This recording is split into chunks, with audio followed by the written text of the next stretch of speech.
welcome to the Deep Dive. We're here to unpack the stories behind the headlines, and today, well, we've got one that's kind of funny, actually. It involves electric vehicles in the UK. You know that old joke Oh. about EVs just being giant Duracell batteries on wheels? I've heard that one a few times. Well, guess what? It's not really a joke anymore. Duracell, yes, that Duracell, the black and copper battery brand everyone knows, is launching a huge EV charging network here in the UK. Duracell eCharge. Yeah, it's quite the move. And for you listening, whether you own an EV or you're just thinking about it, this really hits on the biggest hurdle, doesn't it? Reliability. Finding a charger that actually works when you need it. So what we want to do in this deep dive is really break down the scale of this thing, this big investment, and look at the partners involved. It's an interesting setup. And maybe most importantly, what does it mean for you, the driver? Especially what they're calling the early mainstream EV driver. We'll keep it clear, straightforward English so you get the main points easily. Okay, let's dive in. Because the scale, wow, it's not small. This isn't them just testing the waters. We're talking about an investment planned over the next 10 years of over, get this, 200 million. 200 million. The aim is a completely new UK-wide ultra-fast charging network. That kind of money, it really shows they see this as, well, the future, right? Not just some side project. Absolutely, and you have to see it against the backdrop of what's happening. The UK's charging infrastructure is, frankly, straining because EV adoption is taking off faster than maybe people expected. Our sources are saying that about 1 in 5 new cars sold in the UK now is electric. 1 in 5. 100%, that's huge. It is. And all those cars need reliable places to charge up, especially on longer trips. And that's all, well, it's patchy right now. So Duracell stepping in like this, it's being called a significant moment. And I think the key is who they are. They're not an oil company trying to pivot or some tech startup you've never heard of. It's Duracell. People trust that name for power, for reliability. That instantly tackles that feeling of, anxiety you get pulling up to a random charger. Will it work? Will it be fast enough? Yeah. That trust factor is huge. But 200 million is a lot. But building these high-power charging sites, it's complicated, isn't it? Especially in the UK, getting grid connections and all that. Is Duracell just lending its name here, or how are they managing that risk? That's a really sharp question, and it gets right to why they've structured this the way they have. Duracell seems to be playing it smart. They're bringing the brand, the trust, the capital, but they're letting specialists handle the really tricky boots-on-the-ground stuff. It's a three-part partnership, basically. Spreads the load. Right, okay, so let's break down those three parts. First, obviously, Duracell, the name, the black and copper. You see it, you think reliable power, long-lasting, safe. That's instant recognition, instant confidence. Exactly. That's priceless, really. Then, second, you need someone to actually build the things. That's the EV network, or EVN. Okay. They're the experienced infrastructure developer. Their job is the tough bit. Finding the land, getting planning permission, sorting out the grid connections, which is often the biggest headache, and funding the actual site construction. And they've done this before, built some big charging hubs. So they have the technical know-how. Got it. Brand plus builder. And the third piece, you mentioned a new company. Yes, this is interesting. The third partner is Electric Charge. It's a brand new company set up to be the charge point operator, the CPO. Okay, CPO. So for listeners, that means they actually run the chargers day to day. The hardware, the software, payments, customer service. Precisely. They manage the whole user experience at the charge point. So why a new company? Why not just team up with one of the existing CPOs? There are quite a few out there already. Good point. It seems to come down to control and quality. If Duracell put their trusted name on chargers run by an existing network that maybe had a, let's say, inconsistent reputation for reliability. Yeah, that could backfire. Right. They'd inherit those problems. By creating ElectriCharge, presumably licensed to use the Duracell brand, they can dictate the standards from day one. Ensure the uptime, the maintenance, the whole experience matches that Duracell promise. It's ambitious, but it's about delivering that consistency. Makes sense. Control the experience to protect the brand promise. And you see this reflected in what the partners are saying. Reza Shaibani, the CEO of the EV network, basically said, look, we bring the building expertise, they bring one of the world's most recognized brands, put them together. Yeah. And Javier Hernandez Reta, Duracell's chief marketing officer, framed it around the driver benefit. Travel further, confidently, sustainably with Duracell eCharge leading the way. It all loops back to removing that doubt, that friction. Okay, let's talk about removing doubt with speed. Because the numbers being thrown around here sound, well, pretty incredible for the average driver. They're talking about ultra-fast charging up to 1,000 kilowatts. One source mentioned 400 kilowatts maybe initially, but the big goal is 1,000 kilowatts. Mm. Now, 1,000 kilowatts, for most people, that's just a huge number.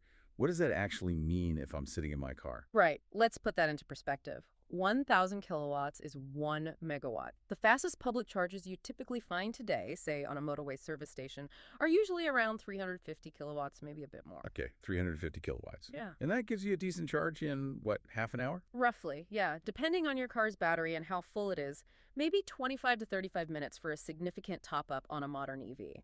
Now, jumping towards 1,000 kilowatts, that's potentially transformative, assuming your car can actually take that much power, and that's a big assumption for most current cars, but future ones will. Right, the cars need to catch up too. Exactly. But for capable vehicles, you're talking about slashing that charging time, that 30-minute stop. Maybe it becomes, I don't know, 8 minutes, 10 minutes. It fundamentally changes the experience. Wow. It stops feeling like this long delay and starts feeling more like just filling up with petrol. That's the kind of change that could really push mainstream adoption. It moves the needle. So it's not just about the raw speed, it's about making the whole process feel less like a chore.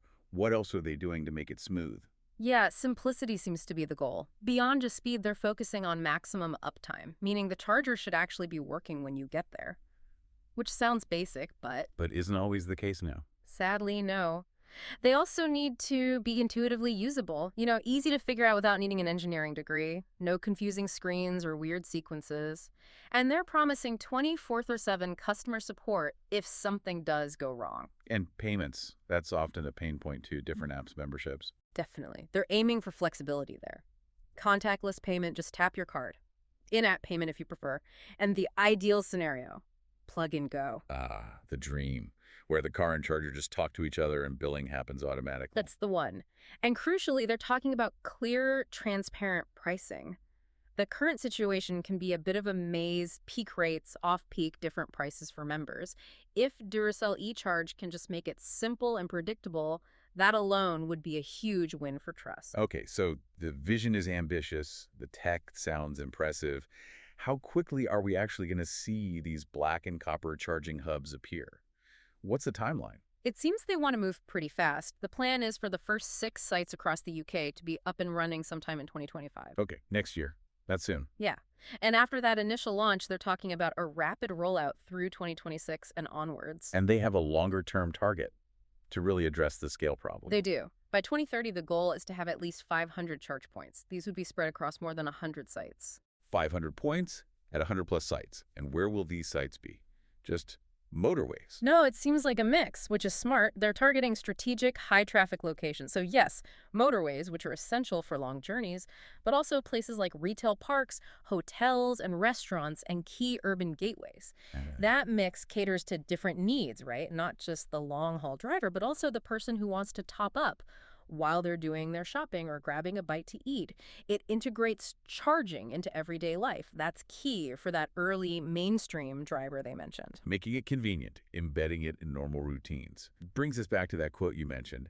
The managing director of Duracell eCharge, Mark Bloxham. Ah, yes, the quote that sums it all up. He said, "Charging your car should be as simple as changing the batteries in your remote. Plug, play, go." Plug, play, go. I like that. Simple. Okay, we've touched on the brand trust quite a bit, but let's just maybe explore that one level deeper. Why is a familiar name like Duracell potentially so powerful here in this specific market that's still kind of new and, let's be honest, a bit fragmented? I think it boils down to cutting through the noise and the uncertainty. The EV charging experience right now for many people involves a degree of gamble. Will the charger work? Will it be occupied? Will the app connect? Is the price fair? There's friction there, anxiety even. Duracell, through decades of just being Duracell, represents the opposite of that. It represents certainty, reliability. You buy their batteries, you expect them to work, full stop. So seeing that familiar black and copper design on a charging station, it subconsciously triggers that same expectation. It's a shortcut to trust. People are saying this is a pivotal moment because it's using that established, almost emotional connection to normalize something new and potentially intimidating. It's like a psychological anchor in a confusing sea. You trust them for your torch, maybe you can trust them for your car. Yeah. It is kind of funny, that full circle idea you mentioned earlier, the toy car running on Duracell, now the real car too. Exactly. It sounds simplistic, but that familiarity is incredibly powerful. So the core promise to you, the consumer, is these chargers will be fast, they'll be accessible, and crucially, they'll be dependable every single time. That consistency, backed by that brand, could be the difference maker for getting more people comfortable with making the switch to electric. Okay, great stuff. So as we start to wrap up this deep dive, let's just quickly recap the 3 absolute must-know points for you listening first. First, the scale of the commitment. Remember that $200 million investment planned over the next decade. This isn't trivial, it's a major infrastructure play. Second, remember that unique partnership structure. It's not just Duracell alone. It's the power of the brand, Duracell, plus the infrastructure builder, the EV network, plus that dedicated operator, Electric Charge, for quality control. That three-legged stool. And third, the performance goal. That target of ultra-fast charging up to 1,000 kilowatts. Aiming to make charging much, much quicker and simpler, summed up by that plug, play, go Well, idea. so that leaves us with a final thought, a bit of a provocative question maybe. Go on. Well, we've seen Duracell, a company famous for AA batteries, make this massive leap into EV infrastructure, seemingly betting that their brand trust is key. If they can do it, who else might? That's the big question, isn't it? Does this open the door for other huge, trusted consumer brands, maybe retailers, maybe even banks, companies completely outside the energy sector to jump into EV charging? Simply because they have that built-in trust that the current fragmented market lacks. Could brand recognition become the most valuable asset in the charging game? It's definitely something to keep an eye on. Who's next? Fascinating times ahead. Indeed. Well, thank you for joining us on this deep dive. We really hope breaking down the Duracell e-charge news like this was clear and helpful for you, giving you the context behind the headlines. If you found this useful, please do follow or subscribe to our channel for more quick, clear knowledge dives like this one. Yes, thank you all for your time and for your curiosity today. We hope to catch you on the next deep dive.